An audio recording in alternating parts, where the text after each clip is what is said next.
Hi there, my name is Joy, and today I would like to talk to you about heliocentric astrology. Now, this is an experimental astrology video, so what I'm going to be talking about, a lot of it is just like uh, fun ideas that I'm tossing around. Like it's not, general consensus in the astrology community, and it's not like, something that I have like, spent years studying and like have like a definitive conclusion about. This is just chatting about a fun idea or two here. So, what is heliocentric? Like, what does that mean in astrology? Um, well, for starters, where's the Earth in astrology? No, we got all these other planets. Like, where's Earth? Good question. Let's take a look at a chart.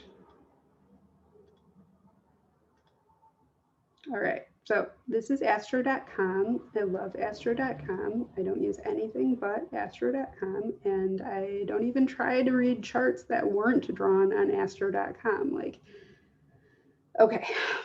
Um, so when you okay, so if you go to free horoscopes and go to the extended chart selection and click on that, it brings you to a page that looks like this, and you get to select all sorts of fun different options here. Let me clear that stuff, we don't need that.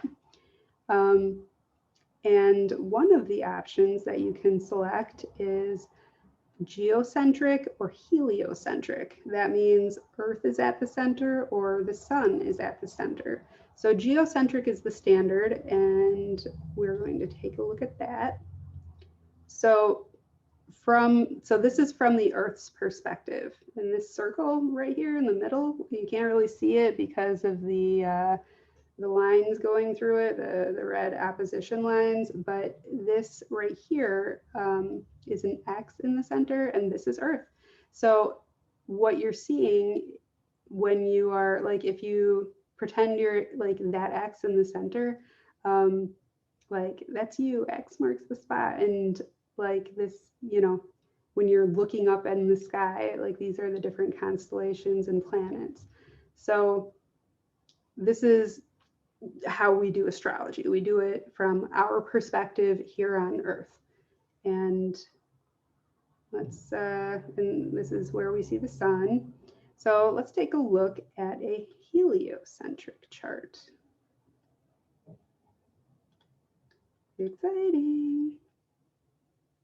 Whoa, look at that. So in this case, this circle with an X is the sun. This makes the sun the center of it. And this is the same chart, it's my chart, and it's just drawn from the sun's perspective instead of like at the time I was born, instead of from the Earth's perspective. So what do we have here that we do not have in like a standard chart? Well, we have the Earth, and this right here, this is Earth. That little circle with an X on top of it. So our Earth in our chart is going to be opposite. Okay, let me step back. Earth in our heliocentric chart is going to be opposite from wherever our sun is in our geocentric chart. So like my sun is early Aries over here in my geocentric chart. So this chart is like from the perspective of that point in my chart. And from my sun's perspective, Earth is exactly opposite of like where it would be in my geocentric chart. And the moon is always going to be very close to Earth in a heliocentric chart. I mean, imagine you are standing on the sun. Actually, maybe don't imagine that you are standing on the sun. Imagine that you're the sun and you are, looking out into space. The moon, Earth's moon, is going to look like it's very, very, very, very close to Earth, right? So you're always going to have your heliocentric moon right where your Earth is, or like very, very close to where your Earth is in your chart. So everything that I just said is just how charts work. So I'm not really even getting into the like the experimental part of this yet, or like I haven't yet, but now I'm about to. So how do you read a heliocentric chart? If you were to like Google like heliocentric chart, like, you know, how to read it, there really isn't that much that you can find, and what you can find isn't like, doesn't really have a lot of specifics. So, and you know, even if I could find a page where someone like really laid out their opinion, that's like one dude's opinion. That's like just your opinion, man. Like there is no consensus. So so let's play. What is this? What is a heliocentric chart? So if you think about the sun in astrology, it's like how you enjoy expressing yourself. It's how you enjoy being perceived. It's how you like to play, and it's an area of confidence if your sun is healthy. It's an area where you can take leadership if your sun is healthy. And it can be an area of creativity if your sun is healthy. So when we're looking at the universe from our sun's perspective, and we're looking at, you know, where the planets are and whatnot, you might say that this is what it looks like from the perspective of our creative self, our expressive self. Like this is the way our chart looks from the perspective of us being self-expressive. So, I mean, having said that, you know, you would read the chart approximately, you know, similarly to the way that you would read any other chart, except for Earth. Like, but, you know, we don't usually read Earth in a chart. Like the entire chart is kind of, like from Earth perspective. So it's like all of it's coming through the filter of Earth energy. So it's not like Earth's like just not there, but in this particular chart, we can see like where it is in relation to our sun. How fun.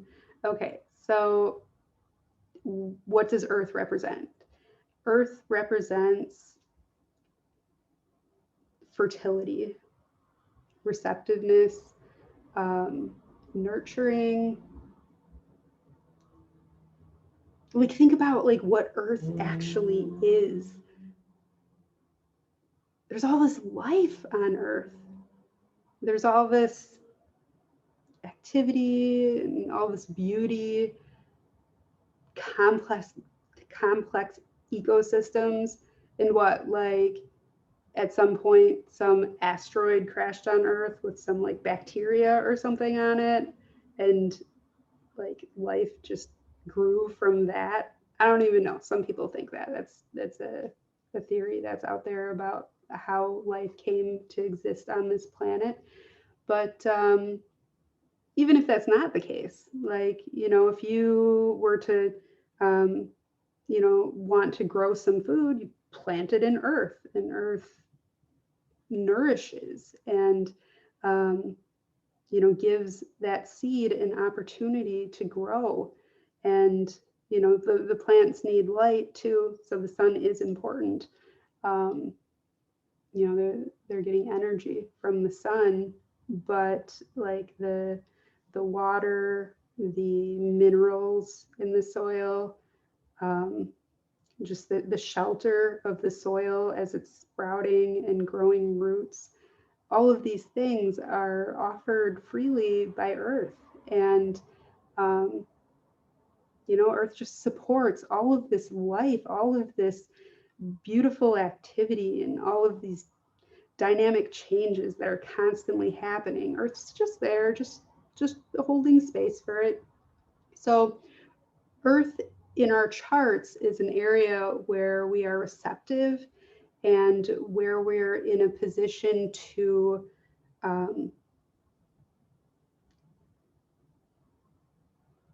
take things that are given to us and make the most out of them. Give them an environment in which they can grow and flourish. So for this reason, I think that whatever position is opposite our sun in our geocentric chart is a particularly special point in the chart. And in synastry, if somebody has like their moon or their Venus or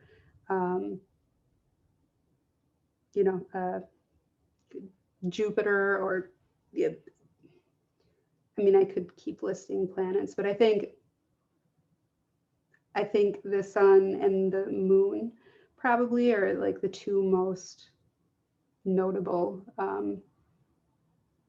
like favorable synastry oppositions from the sun.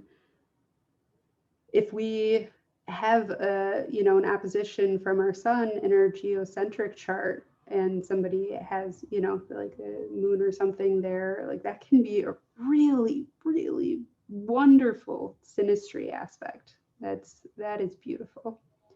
And I would say that there is another way. Okay, so I'm going to reel it back in for a moment. So let's say that's one theory that I just gave you about like what a heliocentric chart is. From the perspective of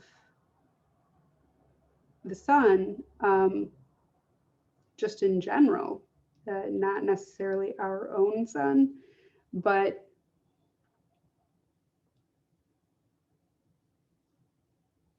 I'm going to stop the screen share.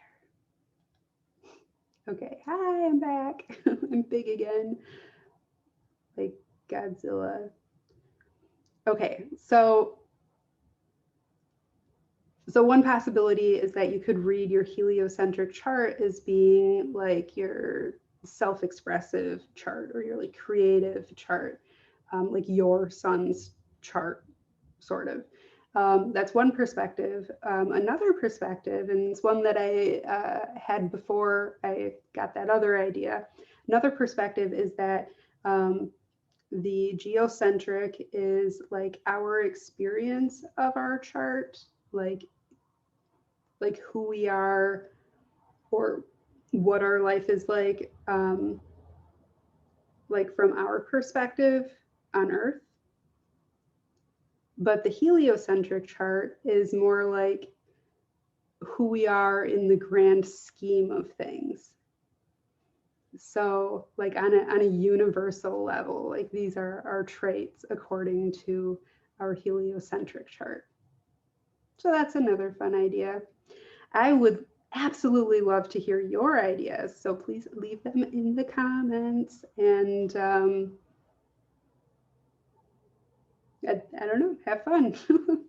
It's a fun subject. Yay, experimental astrology, good times. Thank you for watching.